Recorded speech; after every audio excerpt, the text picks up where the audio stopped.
नमस्कार मेरे प्यारे सभी साथियों को। मेरा नाम पुष्पेंद्र चौधरी। स्वागत है आप सभी का अपने परिवार एंकर्स गुरुकुल में। कैसे हैं आप सभी सभी लोग भाई? गुड मॉर्निंग कृष्णा उपाध्याय, अभिषेक, पिंकी, बाकी सभी को गुड मॉर्निंग। आपके कमेंट रुक नहीं रहे हैं, मैं पढ़ नहीं पा रहा हूँ, इतनी तेज आ रहे हैं। तो आप सभी आ गए होंगे, उम्मीद ऐसी करता हूँ मैं। तन्वी रॉय और चंचल सभी लोग आ जाओ।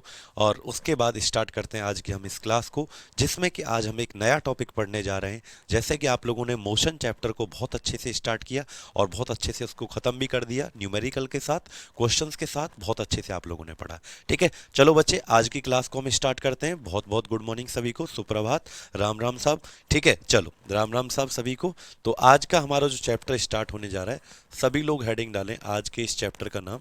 और जिस तरीके से मैं आपको प्रॉपरली नोट्स बनवा रहा हूँ, वैसे ही आपको बेटा प्रॉपरली नोट्स बनाते जाना है और एक एक टॉपिक को ख़त्म करते जाना है। आज का जो हमारा टॉपिक होने वाला है वो क्या होगा बेटा? Force and laws of motion. क्या होगा बोलो? Force and laws of motion. लिखिएगा, बल और गति के नियम। क्या होगा? बल और गति के नियम आज हम पढ़ेंगे। क्या पढ़ेंगे? बल और गति के नियम। ठीक है, बल और गति के नियम आज हम पढ़ेंगे। तो सभी लोग जल्दी से एक बार कमेंट करके मुझे बताओ, क्या आप सभी तैयार हैं? इस चैप्टर को स्टार्ट हम कर रहे हैं। मुस्कान कुमारी जी, ठीक है, अभी बस स्टार्ट किया है। बिजनेस कुमार जी, बस मैंने चैप्टर का नाम लिखा है कि आज हम जो पढ़ने जा रहे हैं उस चैप्टर का नाम क्या है बोलो? Force and laws of motion, बल और गति के नियम। देखो बच्चे, जब भी हम इस चैप्टर की सबसे पहले बात करते हैं, तो अगर मैं बताऊं कि कौन ऐसा वैज्ञानिक था जो सबसे पहले इस चैप्टर के बारे में बताने के लिए आया, तो सर आइजक न्यूटन। क्या नाम था बेटा? जो वैज्ञानिक सबसे पहले इसके बारे में बताने के लिए आए, उनका नाम होता था आइजक न्यूटन। सर एक क्वेश्चन पेंडिंग है। हाँ बताओ बेटा, क्वेश्चन कौन सा पेंडिंग है? मोशन की थर्ड क्लास अपलोड करा दो बेटा, मैंने बोल दिया है अपलोड हो जाएगा। उसमें कुछ टेक्निकल इश्यू आ रहा है थर्ड क्लास के अंदर, तो जो भी नहीं हुआ है वो हो जाएगा अभी। ठीक है सर, एक न्यूमेरिकल करवा देंगे बेटा। बताओ कौन सा न्यूमेरिकल बचा हुआ है Komal ji? Sir practice seat दे दीजिएगा, बिल्कुल दे देंगे। ठीक है श्वेता सोनी, बताइए। गुड मॉर्निंग बच्चे, करें स्टार्ट बेटा। तो अगर मैं बात करूं कि इस चैप्टर को सबसे पहले किस वैज्ञानिक ने बताया कि फोर्स क्या होता है, तो याद रखना आइजक न्यूटन। क्या नाम है बेटा?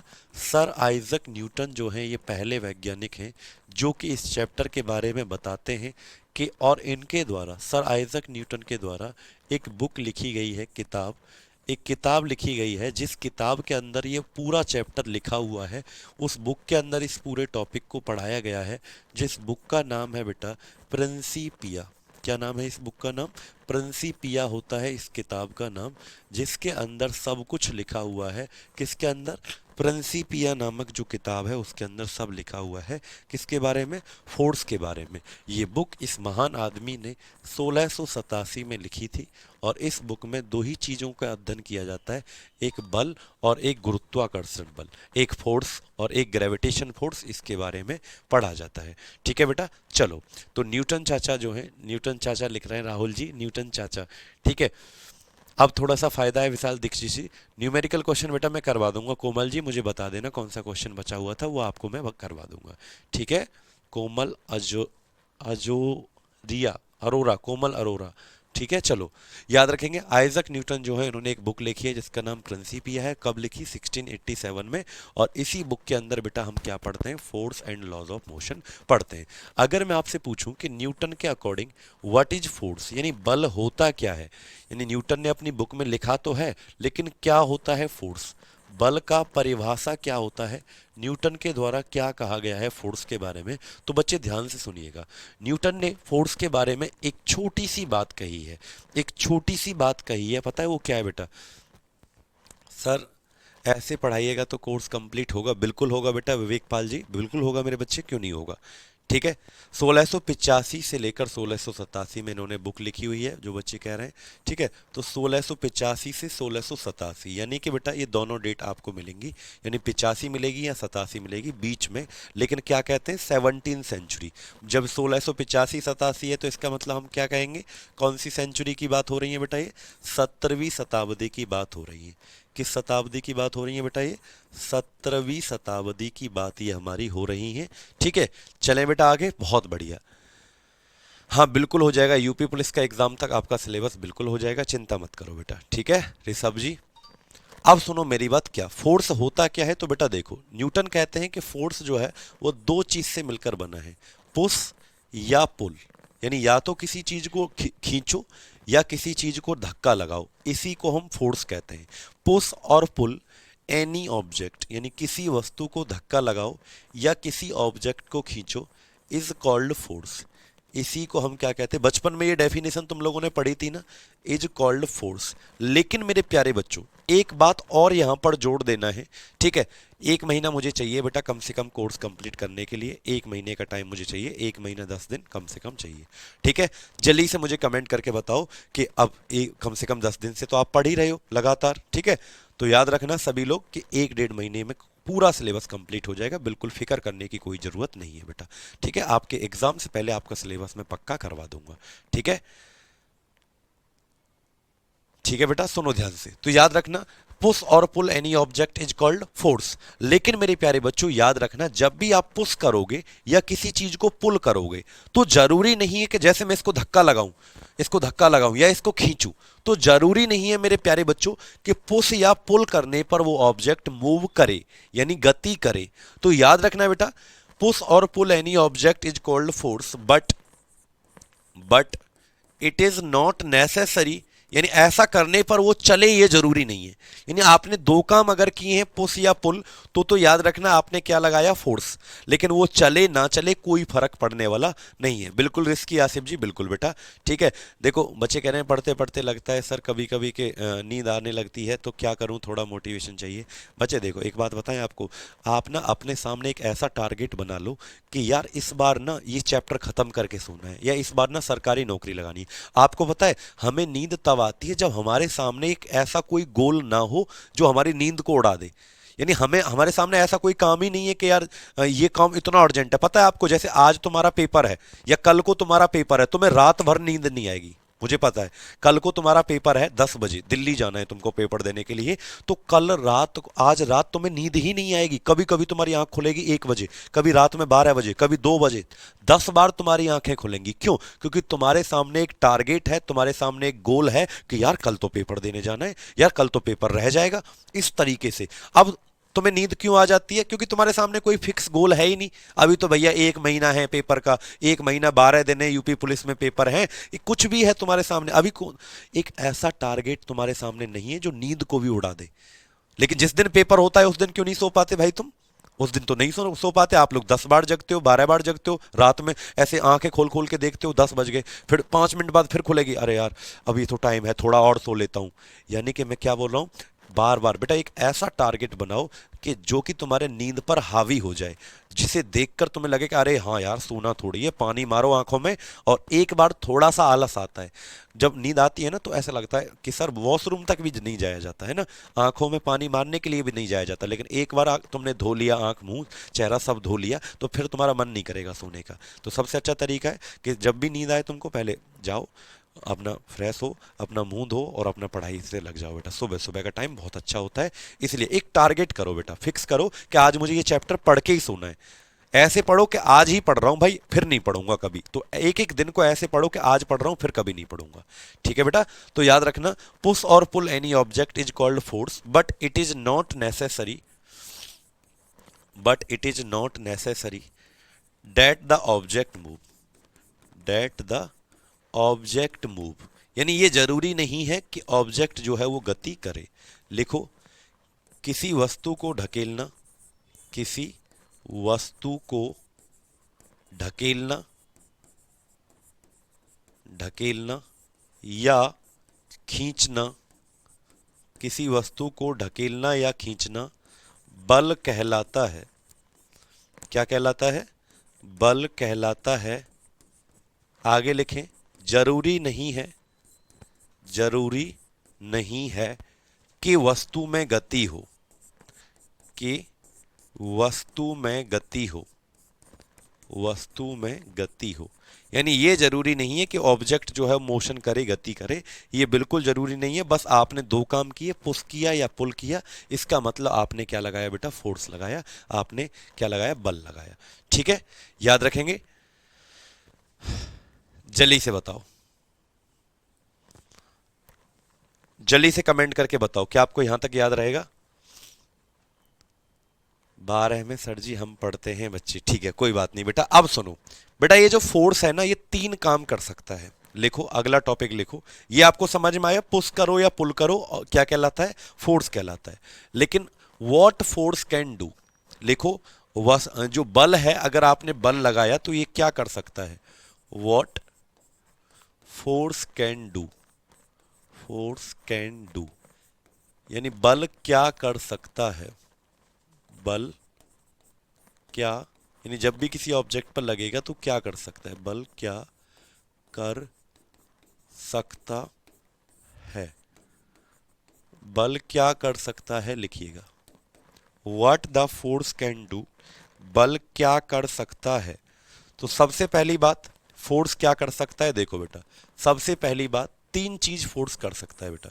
कितने काम कर सकता है? फोर्स 3 चीज कर सकता है।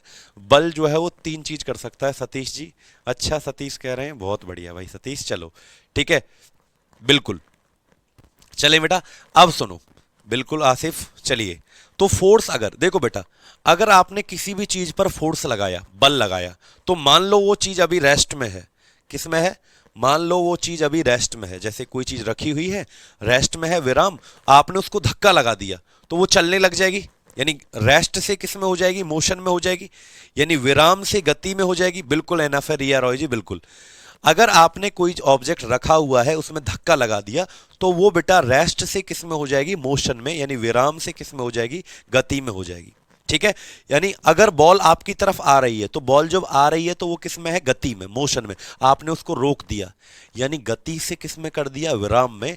और विराम से किस में कर सकते हो? गति में। यानी किक मारी आपने, लात मारी ऐसे पैर से, और वो बॉल चली गई आगे। क्लियर है? तो याद रखना बेटा, किसी चीज की स्टेट को बदला जा सकता है, अवस्था को बदला जा सकता है, क्या करके? फोर्स लगा के। यानी मोशन से रेस्ट में किया जा सकता है, और रेस्ट से मोशन। सदाम अली जी बेटा, अब थोड़ा सा फायदा है, ठीक है। तो याद रखना, फोर्स क्या कर सकता है? लिखो, force can change the, force can change the state of any object, state of any object. लिखो, बल किसी वस्तु की, किसी वस्तु की अवस्था को बदल सकता है। किसको बदल सकता है बेटा? अवस्था को बदल सकता है। अवस्था का मतलब, अवस्था कितनी होती है बेटा हमारी? 2। एक मोशन होती है और एक क्या होती है बेटा? रेस्ट। यानी अवस्था 2 होती है बेटा। अवस्था 2 होती है, कितनी होती है? 2। या तो कोई गति में होगा, मोशन में, और या फिर किस में होगा? कोई बेटा विराम। विराम का मतलब रेस्ट में। तो आप विराम से, रेस्ट से मोशन में कर सकते हो, मोशन से रेस्ट में कर सकते हो बेटा। क्या लगा के? फोर्स लगा के। ऐसे कोई आ रहा है तो रोक दिया, और कोई रखा हुआ है तो उसको भगा दिया। क्या लगाने से? फोर्स लगाने से 2 चीजें हो सकती हैं। ठीक है जतिन जी, बहुत बहुत धन्यवाद। लकी शर्मा, धन्यवाद बच्चा। ठीक है, चलो अब हम चलते हैं। यूजर जी नमस्ते। अब सुनो बेटा, दूसरा काम फोर्स क्या कर सकता है? लिखो बेटा, force can change the, force can change the, force can change the shape या साइज ऑफ ऑब्जेक्ट। क्या बदल सकता है? शेप या साइज ऑफ ऑब्जेक्ट, यानी किसी वस्तु का आकार बदल सकता है। बल किसी वस्तु का, किसी वस्तु का आकार बदल सकता है, आकार बदल सकता है। ठीक है, क्या चेंज कर सकता है? आकार, शेप या साइज चेंज कर सकता है। जैसे मान लो मेरे पास ये बोतल है, ये बोतल है, इसको मैंने फोर्स लगाया, पिचका दिया इसको, यानी ये पिचक जाएगी। ठीक है, हाथ से एक बिल्डिंग को हिला नहीं सकते ना। ये कैसा सवाल है बेटा? हाथ से एक बिल्डिंग को हिला नहीं सकते। कोई रबड़ रखी हुई है, रबड़ को खींच दिया, या कोई स्प्रिंग रखी हुई है, स्प्रिंग को खींच दिया, या उसको दबा दिया, तो बेटा उस स्प्रिंग का, रबड़ का क्या कर दिया? आकार चेंज कर दिया, साइज।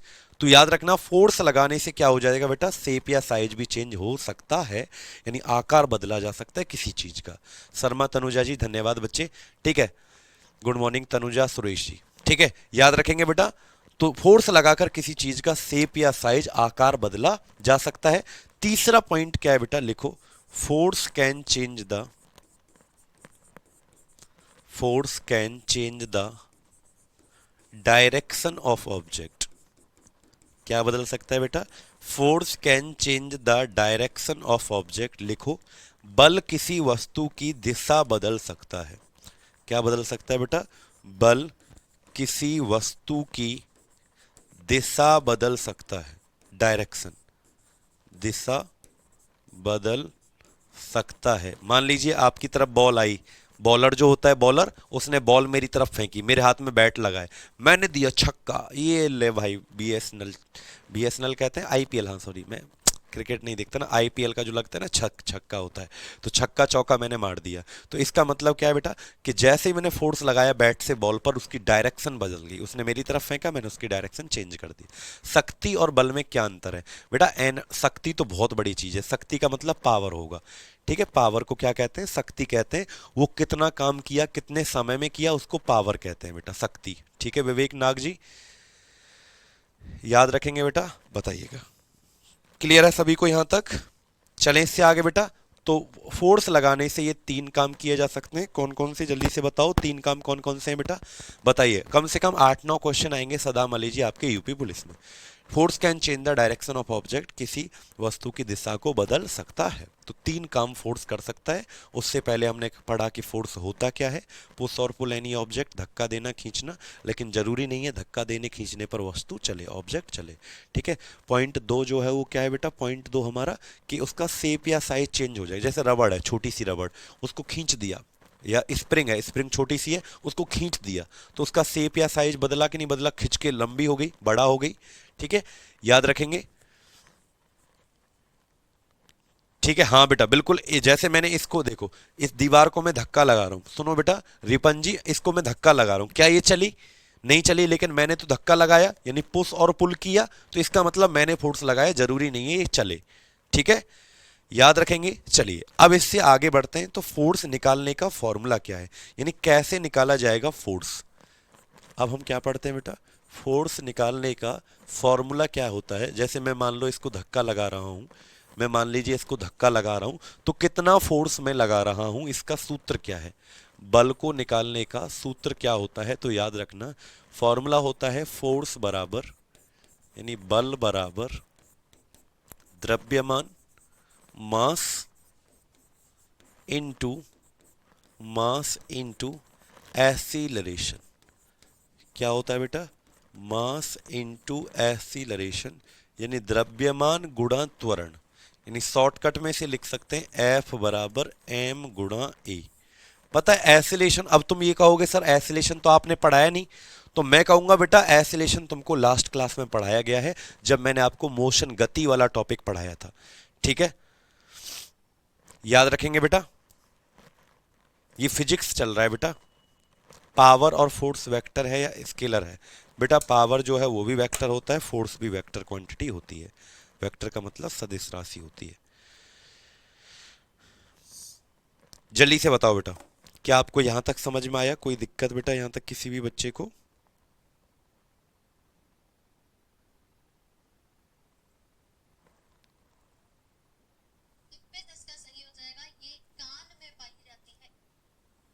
बताइएगा। चले बेटा यहां से आगे, चलिए संजू जी, सर पीडीएफ अपलोड होगी ना, बिल्कुल होगी बेटा, ठीक है। तो मैंने आपको बताया था ना, बताया था ना मैंने आपको बेटा, हाँ गौरव, मैंने आपको बताया था ना एसिलेशन कैसे निकाला जाता है, फॉर्मूला मैंने कल आपको बताया होगा, ए बराबर क्या होता था, ए बराबर V minus U divide by T. ये किसका फॉर्मूला होता था, ये एसिलेशन त्वरण का सूत्र होता था। किसका होता था, एसिलेशन का फॉर्मूला होता था ए बराबर V minus U divide by T. किस किस को समझ में आया, ये किसका फॉर्मूला होता था, आपका एसिलेशन त्वरण का सूत्र होता था, ठीक है, याद रखेंगे। तो आप ऐसे भी लिख सकते हैं कि इसका फॉर्मूला क्या हो जाएगा, एफ बराबर क्या आ जाएगा एम, और एसिलेशन का क्या होता है v minus U divide by T, ठीक है, ऐसे भी तो मैं लिख सकता हूं। ये किसका फॉर्मूला है, एफ, फोर्स निकालने का ये फॉर्मूला है, ठीक है, बताइए बेटा। ग्रुप में बेटा ऐड कर दिया गया है, पर्सनल नंबर पे मैसेज कर देना राकेश जी, मैंने ग्रुप बना रखा है व्हाट्सएप ग्रुप आपका, उसमें सारे बच्चे ऐड हो आप लोग, ठीक है। आपने पढ़ लिया ना एसलेशन वाला टॉपिक मोशन में, जब मैंने पढ़ाया था कि ए बराबर क्या होता है, V minus U divide by T, ठीक है। यानी अंतिम वेग माइनस आरंभिक वेग बटे समय, अंतिम वेग माइनस आरंभिक वेग बटे समय, इसे हम क्या कहते थे, आपका एसिलेशन त्वरण कहा जाता था, ठीक है। कंप्लीट है बेटा, मोशन चैप्टर पूरा कंप्लीट है बाबू, ठीक है। विवेक सिंह पूरा कंप्लीट है। याद रखेंगे ए बराबर V minus U divide by T, ठीक। कैसे निकाला जाता है, मान लीजिए ये कोई चेयर रखी हुई है, इसको मैं धक्का लगाऊं तो इसका आरंभिक वेग कितना है, यू जीरो, लेकिन जब मैं धक्का लगा दूंगा तो ये चलने लग जाएगा, तो इसका क्या होगा, कुछ फाइनल वेलोसिटी होगा, अंतिम वेग, और टी टाइम से क्या कर देना, समय से इसको भाग दे देना, ठीक है। जल्दी से बताओ बेटा, अब सुनो, इसका एसआई यूनिट क्या होता है, बल का, बल का एसआई मात्रक क्या होता है, फोर्स का एसआई यूनिट क्या होता है बताइएगा। बल का एसआई मात्रक क्या होता है, तो याद रखना न्यूटन होता है, क्या होता है, न्यूटन। या दूसरा यूनिट क्या होता है, लिखो बेटा, पहला तो न्यूटन होता है, मास का होता है केजी, द्रव्यमान का होता है केजी, और त्वरण का क्या होता है, मीटर पर सेकंड स्क्वायर। तो दूसरा जो यूनिट होगा वो क्या हो जाएगा, केजी मीटर पर second square is the answer. याद रखेंगे सभी बच्चे, जल्दी से कमेंट करके बताइएगा।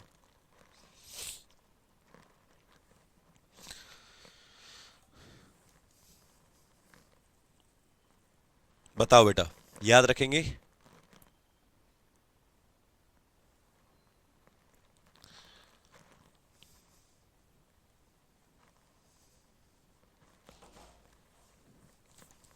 ठीक है, ऐसा यूनिट क्या हो जाएगा, न्यूटन, और केजी मीटर पर सेकंड स्क्वायर इसका आंसर हो जाएगा, ठीक है। अच्छा, अगर मैं आपसे पूछूं इसका सीजीएस यूनिट क्या है, ये तो इसका ऐसा यूनिट है, अगर मैं आपसे पूछूं इसका सीजीएस यूनिट, यानी सीजीएस मात्रक क्या होता है, इसका सीजीएस मात्रक क्या होता है, तो याद रखना डाइन, क्या होता है बेटा, डायन होता है, ठीक है। याद रखेंगे, जैसे ऐसा यूनिट, मैं ऐड नहीं हूँ ग्रुप में बेटा, आप लोग मैसेज करना मुझे, और कॉन्टैक्ट नंबर आपको क्लास के लास्ट में मिल जाएगा, उस पर मैसेज करना, आपको ऐड कर दिया जाएगा, ठीक है। बिल्कुल सर, स्टूडियो कैसा होता है एक बार दिखा दीजिए, बिल्कुल दिखाएंगे, किसी दिन वीडियो बनाएंगे पूरा स्टूडियो तुमको दिखाएंगे, ठीक है। व्हाट्सएप चैनल है बेटा, उस पर ऐड कर दिया गया है, व्हाट्सएप चैनल है, ग्रुप नहीं है, ग्रुप भी बनाएंगे आप लोगों का, तो आपको ग्रुप में उसका लिंक मिल जाएगा, लेकिन चैनल में ऐड हो जाओ पहले, फिर आप वहाँ पर डिस्कशन भी कर सकते हो। एक ग्रुप ऐसा भी बनाया जाएगा जहाँ पर आप डिस्कस भी आपस में एक दूसरे से कर सकते हो, ठीक है। तो आपका कॉन्टैक्ट नंबर मिल जाएगा, अभी व्हाट्सएप चैनल है, व्हाट्सएप ग्रुप भी आपका मिल जाएगा, ठीक है। तो सीजीएस यूनिट बेटा देखो, जैसे एसआई यूनिट होता है ना, एसआई का मतलब होता है इंटरनेशनल यूनिट, ठीक है, अंतरराष्ट्रीय इकाई। लेकिन बेटा देखो, जैसे एसआई यूनिट हमारे देश में क्या चलता है, एसआई यूनिट, लेकिन एसआई यूनिट से पहले जब एसआई पद्धति आई, एसआई सिस्टम जब आया, इससे पहले कई और सिस्टम चला करते थे, जैसे सीजीएस सिस्टम, एफपीएस, एमकेएस, ये कई सिस्टम और चला करते थे पहले, ठीक है, एसआई से पहले, क्योंकि एसआई पद्धति जो बनी है ना, ये एसआई यूनिट जो बना है, ये 1960 में बना, एसआई सिस्टम जो है ये 1960 में बना, इससे पहले मेरे प्यारे बच्चों, इससे पहले कई और सिस्टम चला करते थे, ठीक है। वृद्धनंदन कुमार जी, सीजीएस जो है ना, सीजीएस ये एक पद्धति है, जैसे एसआई जो है एक पद्धति है, अंतरराष्ट्रीय पद्धति इसे कहते हैं हिंदी में, इंटरनेशनल सिस्टम, ठीक है। लेकिन सीजीएस जो है एक पद्धति का नाम है, जो पहले चला करती थी एसआई से भी पहले, ठीक है। तो पहले क्या करते थे हम, फोर्स जो है उसको न्यूटन अब कहते हैं हम, केजी मीटर पर सेकंड स्क्वायर, लेकिन पहले इसको डाइन कहा जाता था, DYNE, ठीक है। याद रखेंगे रूपक जी, थोड़ा फायदा है, तो एक न्यूटन में कितने डाइन होते हैं ये भी याद रखना बेटा, एक न्यूटन बराबर 10⁵ डाइन, क्या होते हैं बेटा, एक न्यूटन बराबर 10⁵ डाइन, ये भी आप लोगों को याद रखना है। एक न्यूटन में कितने डाइन होते हैं, 1,00,000 डाइन, 10⁵ डाइन होते हैं, ठीक है। अच्छा, अगली बात आपको क्या याद रखनी है, कि ये जो फोर्स होता है, बल जो होता है, ये एक स्केलर क्वांटिटी है कि वेक्टर क्वांटिटी है, बल जो है वो अदिश राशि होती है कि सदिश राशि होती है, नहीं बेटा, फोर्स जीरो नहीं होगा बाबू, फोर्स जीरो नहीं होगा शिवांगी यादव। उसकी स्टेट बदले या ना बदले कोई बात नहीं, बस आपने पुश किया है, पुल किया है, इसका मतलब आपने फोर्स लगाया है। जरूरी नहीं है स्टेट बदलेगा, नेसेसरी नहीं है। ठीक है, तो 1 न्यूटन में कितने डाइन होते हैं? 10⁵5। ठीक है, डाइन क्या है बेटा? सीजीएस मात्रक है। सीजीएस एक पद्धति है, सिस्टम है। जैसे एसआई होता है ना, इंटरनेशनल सिस्टम, ऐसे ही पहले 1960 में आया, 1960 में। ऐसा ही सिस्टम उससे पहले और चला करता था, सीजीएस, एफपीएस, एमकेएस। ठीक है, अब याद रखना बेटा, फोर्स जो होता है वो कैसी क्वांटिटी होती है? लिखो, force is a vector quantity. क्या होती है? बल एक सदिश राशि होती है। क्या होता है बेटा? बल एक सदिश राशि होती है। बल एक सदिश राशि होती है। बेटा देखो, सदिश उसे कहते हैं मेरे प्यारे बच्चों जिसमें परिमाण भी होता है और डायरेक्शन। वेक्टर किसे कहते हैं बेटा? जिसमें आपका मैग्नीट्यूड भी होता है, परिमाण जिसे कहते हैं आप लोग, और जिसमें क्या होता है आपका?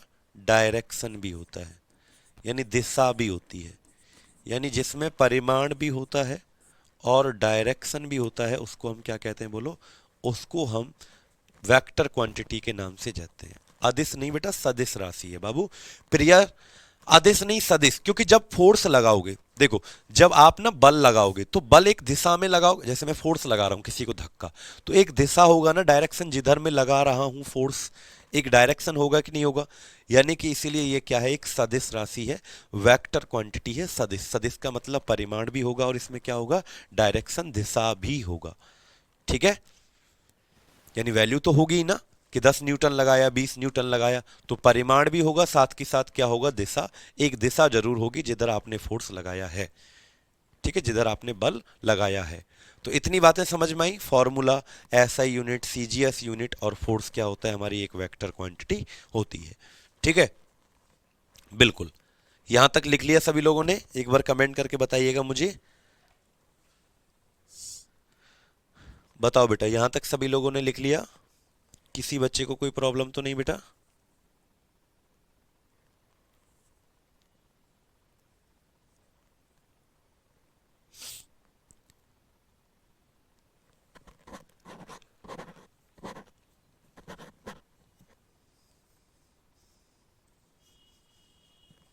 बताइए। चलें आगे। फोर्स की, अब बच्चा पूछ रहे हैं फोर्स की सर डायमेंशन क्या होती है? हालांकि आपके पेपर में डायमेंशन कम आती है, लेकिन फिर भी जब मैं आपको पहला चैप्टर पढ़ाऊंगा ना बेटा, जब आपको मैं पढ़ाऊंगा यूनिट एंड मेजरमेंट, मात्रक और मापन, एक टॉपिक आएगा बाबू। ओए बाबू, सुनो ध्यान से, अमित जी ध्यान से सुनो मेरी बात। एक टॉपिक आएगा जिसका नाम होगा यूनिट एंड मेजरमेंट, मात्रक और मापन। उसके अंदर मैं आपको डायमेंशनल फॉर्मूला भी पढ़ाऊंगा। डायमेंशनल फॉर्मूला का मतलब है विमीय सूत्र। ठीक है, वो भी मैं आपको पढ़ाऊंगा। लेकिन अगर आप पूछना चाहते हो कि सर इसका विमीय सूत्र क्या होता है, तो भैया देखो, कुछ बच्चों को समझ नहीं आएगा बेटा, लेकिन फिर भी अगर आप लोग पूछ रहे हो ना डायमेंशनल फॉर्मूला क्या होता है, विमीय सूत्र क्या होता है, विमीय सूत्र, ये बिल्कुल भी समझने की कोशिश ना करें कोई भी इस चीज को जो मैंने अब लिखी है। लेकिन जो बच्चा चाहता है, जिसने थोड़ा बहुत पहले पढ़ रखा है, उसके लिए ये बता रहा हूं बेटा। ठीक है, लेकिन मैं इस चैप्टर को तुमको अलग से पढ़ाऊंगा जिसमें हमारा एक टॉपिक आएगा बेटा। ठीक है बेटा, एफपीएस यूनिट भी होती है। अब इसका नहीं होता फोर्स का, ऐसे सब याद नहीं रखना है आप लोगों को। ठीक है, सब आपको याद नहीं रखना है। अब सुनो बेटा, डायमेंशनल फॉर्मूला होता है MLT-1। ठीक है, MLT-1, सॉरी MLT-2, एसिलेशन है ना, MLT-2 क्या हो जाएगा? इसका डायमेंशनल फॉर्मूला हो जाएगा। ठीक है बेटा, याद रखेंगे। वैसे आपको ये अभी समझने की कोई जरूरत नहीं है कैसी भी, क्योंकि ये अलग से टॉपिक पढ़ाया जाएगा। यूनिट एंड मेजरमेंट, मात्रक और मापन, एक चैप्टर अलग आएगा, वहां पर मैं सिस्टम भी पढ़ाऊंगा आपको। CGS system, FPS, MKS, SI system, ये सब क्या होता है। और मैं आपको वहां पर ये भी पढ़ाऊंगा कि डायमेंशनल फॉर्मूला कैसे निकाला जाता है। ठीक है, कैसे निकाला जाता है डायमेंशनल फॉर्मूला, ये भी मैं आपको पढ़ाऊंगा। इसलिए कोई ऐसा ध्यान देने की इस पर जरूरत नहीं है कि हमें समझ नहीं आया, ये नहीं आया, वो नहीं आया। ठीक है, याद रखेंगे सोनू जी? बताइएगा। चले आगे, इससे आगे बढ़े। तो अब हम लिखेंगे बेटा, हेडिंग डालो, टाइप ऑफ फोर्स, बल के प्रकार। टाइप ऑफ फोर्स, बल के प्रकार। लिखो बेटा, बल के प्रकार। क्या लिखेंगे बेटा हम? टाइप ऑफ फोर्स, बल के प्रकार। कब पढ़ाओगे गुरुजी? बेटा इस चैप्टर के बाद ही मैं आपको पढ़ा दूंगा, यूनिट एंड मेजरमेंट, मात्रक और मापन। फिर आप किसी का भी विमीय सूत्र निकाल सकते हो अगर आपने वो टॉपिक पढ़ लिया तो। बिल्कुल सोनू गुज्जर जी, बिल्कुल बिल्कुल कर सकते हो सोनू, ठीक है। चलो लिखो, हेडिंग डालो मेरे बच्चों, बल के प्रकार हम पढ़ेंगे, टाइप ऑफ फोर्स अब हम पढ़ेंगे, ठीक है। तो सबसे पहले बेटा हमारे फोर्स जो है वो कितने टाइप के होते हैं? दो टाइप में बांटा गया है। बल को कितने भाग में बांटा गया है बेटा? मुख्य रूप से फोर्स को दो टाइप में बांटा गया है। सबसे पहला जो टाइप आता है इसे हम कहते हैं कांटेक्ट फोर्सेस। क्या कहते हैं बेटा?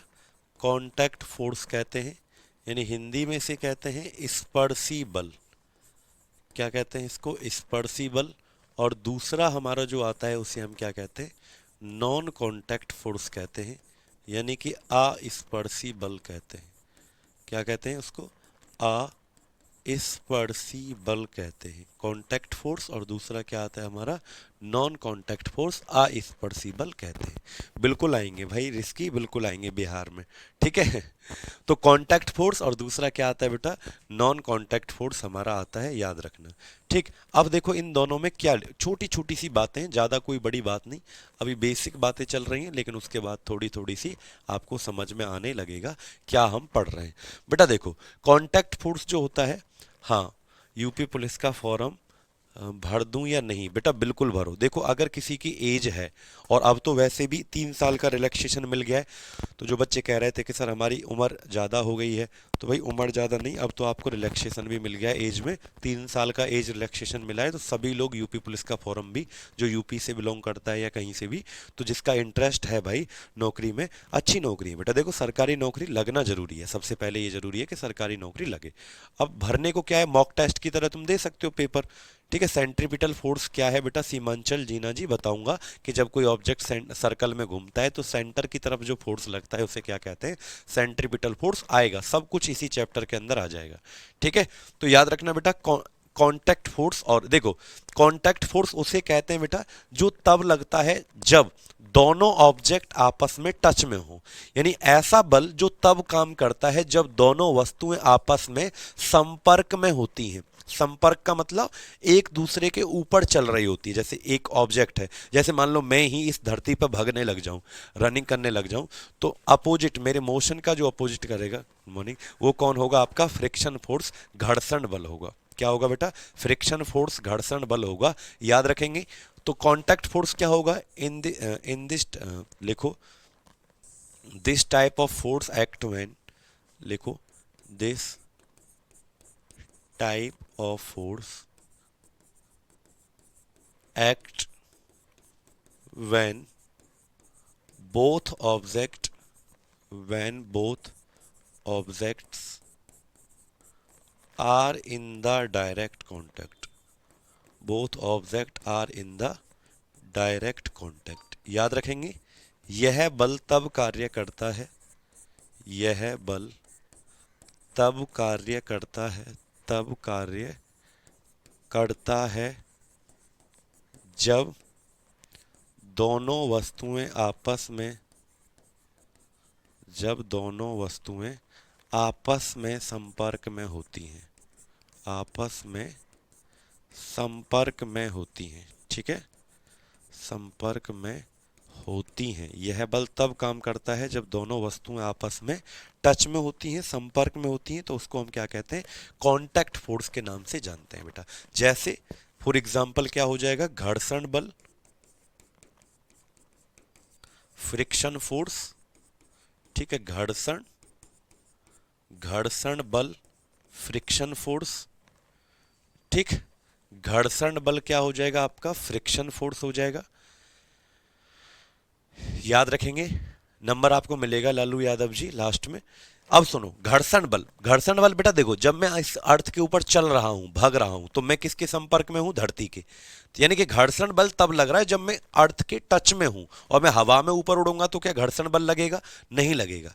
ठीक है, यानी ऐसे बल जो तब काम करते हैं जब दोनों वस्तुएं आपस में टच में हो, संपर्क में हो, स्पर्श में हो, तब जो बल लगता है उसे कहते हैं कांटेक्ट फोर्स। तो अगर कोई पूछे तुमसे कि घर्षण बल जो है वो किस प्रकार का उदाहरण है, friction force is the type of which force, घर्षण बल बल का कौन सा प्रकार है, तो आंसर क्या आएगा? स्पर्शी बल। ठीक है, बिल्कुल भर सकता है, कोई भी फॉर्म भर सकता है बेटा किसी भी स्टेट में, बस जर्नल में काउंट होगा। ठीक है, जर्नल श्रेणी जो होती है उसमें काउंट होगा, कोई भी बच्चा किसी भी स्टेट में फॉर्म भर सकता है कहीं भी। ठीक है, याद रखेंगे बेटा, बताइएगा। बहुत बढ़िया, समझ पाए। अच्छा, अगला और क्या है, जैसे आपने सुना होगा बियॉन्ड फोर्स, किस किस ने सुना है बेटा ये? उत्प्लावन बल, उत्प्लावन बल किस किस ने सुना है? उत्प्लावन बल, ये कब लगता है बेटा उत्प्लावन बल?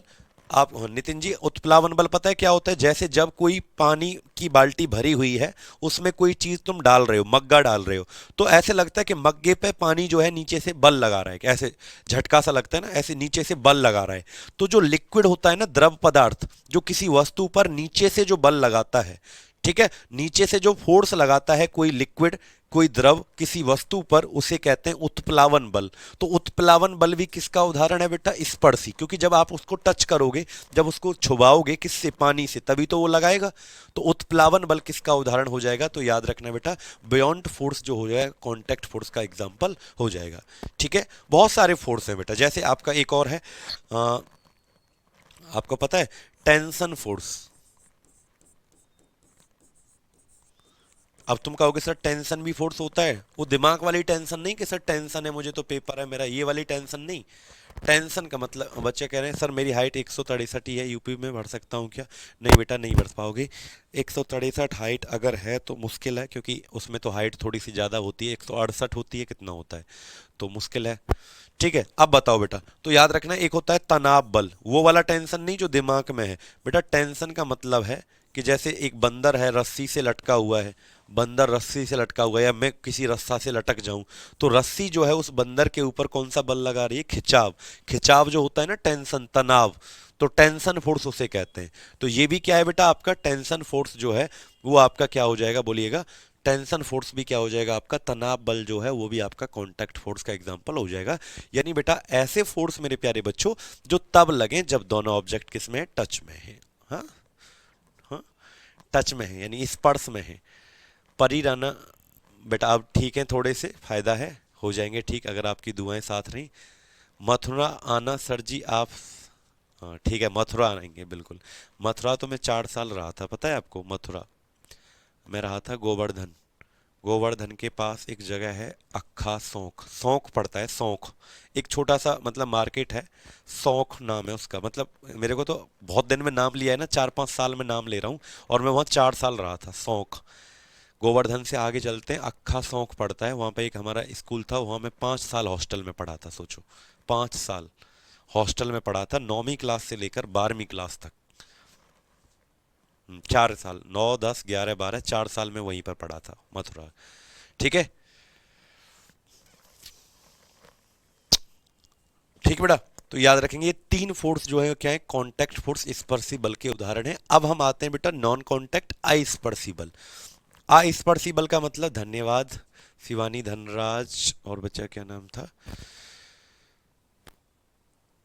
नितेश जी।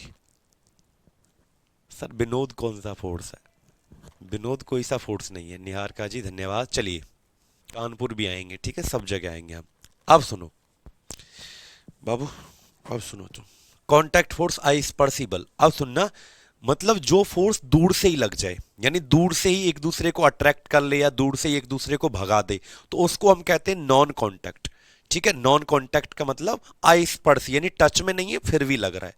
ठीक है, तो सुस्मिता जी हमारा क्लास का शेड्यूल बेटा डेली मैं आपको बताऊंगा, 11 से डेली हमारी क्लास चलती है 12 बजे तक। आप पहली क्लास ले रहे हो तो 11 से 12 डेली क्लास चलती है एप्लीकेशन पर, और 10 बजे से लेकर 11 बजे हमारी क्लास यूट्यूब पर चलती है। ठीक है, अब सुनो ध्यान से, नॉन कॉन्टैक्ट फोर्स अस्पर्शी बल, बेटा ये कब लगता है? जब दोनों फोर्स, दोनों वस्तुएं आपस में टच में नहीं होती, यानी this type of force this type of force act when both object, लिखो बेटा, both objects are not in the direct contact, are not in the direct contact, याद रखेंगे, यानी जब दोनों वस्तुएं सीधा संपर्क में नहीं होती। यह बल तब कार्य करता है, तब कार्य करता है जब वस्तुएं आपस में संपर्क में नहीं होती, आपस में संपर्क में नहीं होती, संपर्क में नहीं होती। तो याद रखेंगे सभी बच्चे इस बात को। जैसे, अच्छा तुम बताओ मुझे उदाहरण, इसका एग्जाम्पल क्या आएगा बेटा? सभी बच्चे मुझे इसका एग्जाम्पल देंगे। सनी कुमार जी, हो रहा है बेटा आपका कमेंट? चलो, संजू कह रहे हैं सर आप मेरी शादी में आना। बिल्कुल आऊंगा तुम्हारी शादी में, चिंता मत करो। ठीक है सर, मोए मोए क्या होता है? बेटा मेरे को नहीं समझ आ रहा मोए मोए क्या होता है। मैंने सुना तो है, वीडियो देखा है, मोए मोए ऐसे हाथ करके वो करते हैं ना, ऐसे मोए मोए। सर हमारा अयोध्या कब आएंगे? अयोध्या आएंगे 22 तारीख को, राम मंदिर का उद्घाटन है ना तब। चलिए, सॉरी झूठ बोल दिया मैंने, नहीं आएंगे बेटा, वैसे ही बोल दिया है। मतलब वैसे बता रहा हूँ आपको, 22 तारीख को या 24 को है, 22 को है राम मंदिर जी का, जो श्री राम जी हैं उनका उद्घाटन है। उनका भाई मतलब कितने साल बाद, मतलब ऐतिहासिक दिन है 22 तारीख, जिसमें कि उद्घाटन होगा राम मंदिर का, इतने सालों बाद बना है। ठीक है, चलिए बताओ। तो याद रखना बेटा, वेरी गुड, बहुत बढ़िया। आवाज आ रही है ना? मेरी आवाज आ रही है ना? अच्छा, जैसे ये है मार्कर, इसको मैं ऊपर से छोड़ दूं ऐसे, तो ये कौन सा फोर्स लग रहा है इसके ऊपर? गुरुत्वाकर्षण बल। तो ये दूर से कौन लगा रहा है? अर्थ लगा रहा है। पृथ्वी जो है कौन सा बल लगा रहा है? गुरुत्वाकर्षण बल लगा रहा है। तो जैसे ही छोड़ा ऊपर से नीचे आ गया बेटा। ठीक है, याद रखेंगे, यानी कि ग्रेविटेशन फोर्स, यानी टच में नहीं था फिर भी लग रहा है। तो ग्रेविटेशन फोर्स जो होता है बेटा, ग्रेविटेशन फोर्स यानी कि गुरुत्वाकर्षण बल, ये कैसा उदाहरण है बेटा? नॉन कॉन्टैक्ट, यानी ऊपर से ही लग जाता है। ठीक है, अब सुनो अगला। एक चुम्बक दूसरी चुम्बक को दूर से ही अट्रैक्ट कर लेती है। ठीक है, तो याद रखना चुम्बकीय बल, मैग्नेटिक फोर्स जो होगा, मैग्नेटिक फोर्स, ये भी कैसा उदाहरण हो जाएगा बेटा? चुंबकीय बल। चुंबकीय बल भी कैसा उदाहरण हो जाएगा आपका? Non contact. और आपने सुना है एक और होता है बेटा, इलेक्ट्रोस्टैटिक्स, इलेक्ट्रोस्टैटिक फोर्स, या जिसे हम कूलाम्बिक फोर्स के नाम से भी जानते हैं। क्या कहते हैं बेटा इसको? कूलाम्बिक फोर्स के नाम से भी जानते हैं, यानी कि विद्युत स्थैतिकी बल, स्थैतिकी बल, या फिर इसे कहते हैं कूलाम्बिक बल। ये आवेशों के बीच में होता है बेटा। किसके बीच में होता है? कूलाम्ब नाम के वैज्ञानिक ने दिया था। तो ये आवेश जो होते हैं ना, प्लस माइनस जो चार्ज होते हैं, चार्ज, तो प्लस जो है माइनस को दूर से ही खींच लेता है, और माइनस प्लस को दूर से ही खींच लेता है। तो ऐसा बल जो आवेशों के बीच में लगता है, यानी चार्ज के बीच में लगता है, उसको क्या कहते हैं बेटा? हम बोलो कूलाम्बिक या इलेक्ट्रोस्टैटिक बल कहते हैं। तो ये भी नॉन कॉन्टैक्ट का एग्जाम्पल है। सर यूपी एस एफ में हाइट, एस एफ का मतलब बच्चा मैं समझ नहीं पाया। हिंदी और फिजिक्स का कब होगा कंपटीशन बेटा? शिवम चंद्रा जी, आज पहली वीडियो आएगी बेटा हमारी, तो हिंदी और साइंस का कंपटीशन आप लोग जरूर देखना। ठीक है, हिंदी और साइंस का कंपटीशन। कौन जीतेगा? करेले का जूस पीना पड़ेगा, जो हारेगा करेले का जूस, हिंदी वाली मैम को। ठीक है, स्वाति मैम को, वही हारेंगी पक्का, या मैं हारूंगा? एक बात बताओ। गौरव जी, बिल्कुल बिल्कुल, ठीक है, याद रखेंगे। तो ये आपके बेटा क्या हो गए? हमारे दो तरह के फोर्स हो गए। ठीक है, अब देखो बच्चे, मेरी हिम्मत नहीं हो रही है आगे पढ़ाने की आप लोगों को, आज के लिए इतना ही रखता हूं मैं। ठीक है, थोड़ा सा थक गया हूं बेटा, टाइम भी आपका होने वाला है 5 मिनट है, क्योंकि 5 मिनट में टॉपिक पूरा होगा नहीं। अब हम कल को क्या करेंगे? कल की क्लास में बेटा, कल भी क्लास आपकी, टाइमिंग नोट कर लो, कल कितना, वही 11 बजे से लेकर 12 बजे तक आपकी क्लास चलेगी बेटा। ठीक है, कल भी हम फोर्स के 4 टाइप और पढ़ेंगे अभी। फोर्स के 4 टाइप और पढ़ेंगे बेटा, यानी कल भी हम इस चैप्टर का क्या करेंगे, थ्योरी करेंगे, और ये चैप्टर 3 दिन में कंप्लीट होगा बेटा। कल भी थ्योरी करेंगे। ये आपका एप्लीकेशन का टाइमिंग है बेटा, 11 बजे से 12 बजे, जो बच्चे नए हैं। और यूट्यूब का टाइमिंग जो होता है, यूट्यूब का टाइमिंग जो होता है, ठीक है, वो कितना होता है आपका बेटा, 10 बजे। ठीक है बाबू, यूट्यूब का टाइमिंग जो होता है वो कितना होता है आपका, 10 बजे होता है। ठीक है, 10 बजे से लेकर 11 बजे। नंबर जिस पर आपको मैसेज करना है, कांटेक्ट करना है, किसके लिए बेटा, आपका 8006584400। ठीक, 865 84 400। ठीक है, याद रखेंगे, बहुत बढ़िया। आप लोग इतना याद रखना। फिर मैं मिलता हूँ आपसे अगली क्लास में, तब तक अपना ध्यान रखिएगा, अच्छे से पढ़िएगा बेटा, और आप हार ही नहीं सकते। ठीक है लक्ष्मी जी, धन्यवाद। देखते हैं कौन हारता है कौन जीतता है। साइंस और हमारा हिंदी का एक स्पेशल सीरीज स्टार्ट हो रहा है, जिसमें कौन होगा विनर, क्या मिलेगी सजा। ठीक है, चलिए। ग्रेविटेशनल फोर्स नहीं होता तो क्या होता सर जी, बेटा कोई चीज़ अर्थ की तरफ जाती नहीं, फिर तो ऐसे ये छोड़ देता तो यही होता। ठीक है, लेकिन होता क्यों नहीं, होता ग्रेविटेशन फोर्स हमेशा से ही है, जब से अर्थ है। ठीक है, धर्मवीर रियासो जी, धन्यवाद, बहुत बहुत अच्छा, आप लोगों से मिलकर बहुत अच्छा लगा। कल फिर मिलते हैं, इसी चैप्टर को आगे बढ़ाएंगे। ठीक है, बिजनेस कुमार जी, चलिए बताते हैं आपको। ठीक है बिजनेस जी, चलिए, धन्यवाद।